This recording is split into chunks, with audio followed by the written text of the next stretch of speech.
জয় যিশু। প্রথম পাঠ প্রবক্তা ইসায়ার গ্রন্থ হতে আজকের বাণী পাঠ ৬৫ অধ্যায় ১৭ থেকে ২১ পদ। সেদিন আর শোনা যাবে না কান্নার রোল, শোনা যাবে না কোনো আর্তনাদ। স্বয়ং ভগবান এই কথা বলছেন, জেনে রাখো আমি এবার এক নতুন আকাশ আর এক নতুন পৃথিবী সৃষ্টি করব।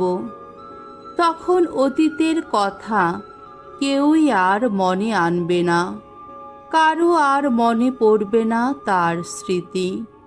এখন আমি যা সৃষ্টি করতে চলেছি তাই নিয়ে তোমরা চির আনন্দিত, চির উল্লসিত থেকো। আমি তো জেরুসালেমকে উল্লাসের মূর্তি করেই, তার জনগণকে আনন্দের মূর্তি করেই সৃষ্টি করব এবার। জেরুসালেমকে নিয়ে আমি নিজে উল্লসিত হব, আমার আপন জাতির মানুষকে নিয়ে আনন্দিত হব।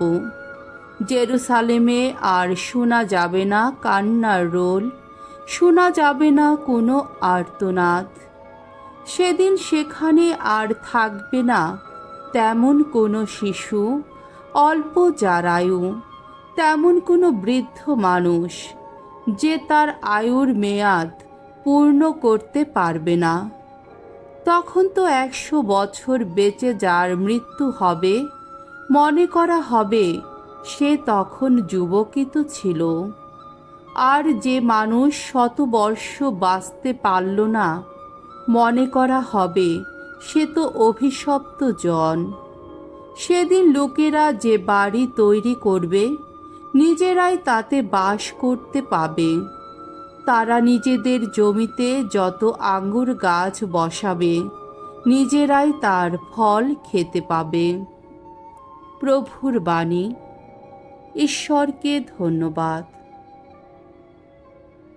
সাম সঙ্গীত ৩০ অধ্যায়, ১ পদ, ৩ থেকে ৫ পদ, ১০ থেকে ১২ পদ। ধুয়ো। ওগো ভগবান, জীবনদাতা আমার, ধন্য তুমি ধন্য। তোমার গৌরব গান গাই আমি, ওগো ভগবান।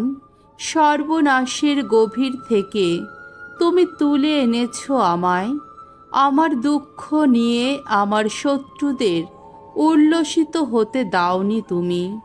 সেদিন উদ্ধার করে আনলে আমায় অধোলোক থেকে, ওগো ভগবান।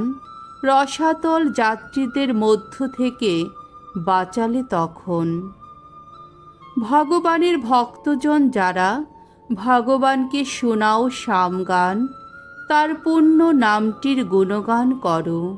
তার ক্রোধ সে তো ক্ষণস্থায়ী, কিন্তু তার কৃপা স্থায়ী থাকে সারাটা জীবন। সন্ধ্যায় অশ্রুজল, শুধু অশ্রুজল, আনন্দের কররোল উষার উদয়ে। শুনো, ওগো ভগবান, দয়া করো তুমি, আমার সহায় হও। ওগো ভগবান, আমার বিলাপ আহা পরিণত করেছ তুমি নিত্যের পুলকে। চিরদিন গাইব আমি তোমার গুণগান, ওগো ভগবান, ঈশ্বর আমার।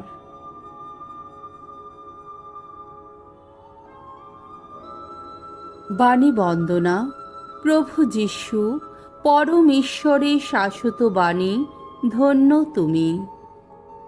মন্দের নয় যা কিছু শ্রেয়, তারই সন্ধান করো, তাহলে তোমরা থাকবে চিরজীবী।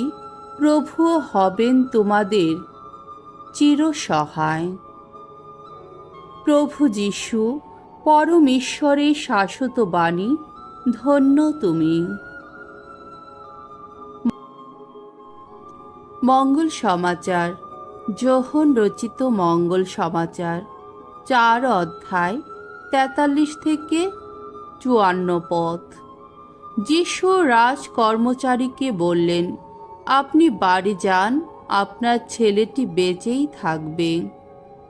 সামারিয়া ছেড়ে যিশু তখন গালিলিয়ার দিকে এগিয়ে চলেছেন। তিনি নিজেই একদিন সকলের সামনে বলেছিলেন যে প্রবক্তা তার নিজের দেশে কখনো সম্মান পান না। কিন্তু তিনি যখন গালিলিয়ায় এসে পৌঁছলেন, গালিলিয়ার লোকেরা তাকে অভ্যর্থনাই জানালো, কারণ নিস্তার পর্বের সময়ে তিনি জেরুসালেমে যা কিছু করেছিলেন তারা নিজেরাই তা দেখতে পেয়েছিল। তারাও তো সেই উৎসবে যোগ দিতে গিয়েছিল। যিশু আবার গালিলিয়ার সেই কানা নগরে এলেন। সেখানে তিনি জলকে সুরায় পরিণত করেছিলেন। সেখানে ছিলেন একজন রাজকর্মচারী, যার ছেলে তখন কাফারনউমে রোগে ভুগছিল। যিশু জুদেয়া থেকে গালিলিয়ায় এসেছেন শুনে তিনি তার কাছে এসে মিনতি জানালেন। যিশু যেন কাফারনউমে গিয়ে তার ছেলেকে সারিয়ে তুলেন, কারণ ছেলেটির তখন মর্মর অবস্থা। যিশু তাকে বললেন, কোনো অলৌকিক কাজ ও নিদর্শন না দেখলে আপনারা দেখছি কিছুতেই বিশ্বাস করবেন না। ওই রাজকর্মচারী তাকে বললেন, প্রভু, আমার ছোট ছেলেটি মরে যাবার আগেই আপনি ওখানে চলুন। যিশু তাকে বললেন, আপনি বাড়ি যান, আপনার ছেলেটি বেঁচেই থাকবে। যিশুর কথা বিশ্বাস করে তিনি বাড়ির দিকে রওনা হলেন। তিনি বাড়ির দিকে এগিয়ে চলেছেন, এমন সময়ে তার লোকজন পথেই তার সঙ্গে দেখা করে খবর জানালো যে তার ছেলেটি বেঁচেই গেছে। তিনি তাদের জিজ্ঞেস করলেন, ঠিক কোন সময় থেকে সে ভালো হয়ে উঠতে শুরু করেছে? তারা উত্তর দিল, ওর জ্বর ছেড়েছে গতকাল দুপুর 1টায়। ছেলেটির বাবা তখন মনে করে দেখলেন যে যিশু ঠিক সেই সময়েই তাকে বলেছিলেন, আপনার ছেলেটি বেঁচেই থাকবে। তাই তিনি নিজে ও তার ঘরের সকলেই বিশ্বাসী হয়ে উঠলেন। জুদেয়া থেকে গালিলিয়ায় ফিরে আসার পর এটি হলো যিশুর দ্বিতীয় অলৌকিক নিদর্শন কর্ম। প্রভুর মঙ্গলময় বাণী। খ্রিস্ট প্রভু তোমার প্রশংসা হোক।